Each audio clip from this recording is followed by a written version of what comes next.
மாவட்டம் குற்றாலத்தில் உள்ள அருவிகளில் சுற்றுலா பயணிகள் குளிக்க தொடர்ந்து 3வது நாளாக தடை விதிக்கப்பட்டிருக்கிறது. மேற்கு தொடர்ச்சி மலைப்பகுதிகளில் பெய்து வரும் தொடர் மழையின் காரணமாக குற்றால அருவிகளில் நீர்வரத்து அதிகரித்து காணப்படுவதால் 3வது நாளாக சுற்றுலா பயணிகள் குளிக்க தடை விதிக்கப்பட்டிருக்கிறது. விவரங்களோடு இணைகிறார் எமது செய்தியாளர் மாரிமுத்து விவரங்களை வழங்கலாம். அதாவது தென்காசி மாவட்டத்தில் அமைந்துள்ள குற்றால அருவிகளில் 3வது நாளாக வெள்ளப்பெருக்கு காரணமாக குளிக்க தடை விதிக்கப்பட்டுள்ளது.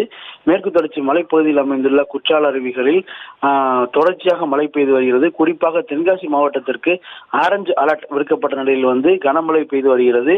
இந்த கனமழையால் குற்றாலம் மெயின் அருவி, ஐந்தருவி, பழைய குற்றால அருவி உள்ளிட்ட அனைத்து அருவிகளிலும் வெள்ளப்பெருக்கு ஏற்பட்டு 3வது நாளாக சுற்றுலா பயணிகள் குளிக்க தடை விதிக்கப்பட்டுள்ளது. இதனால் சுற்றுலா பயணிகள் ஏமாற்றத்துடன் திரும்பி செல்கின்றனர்.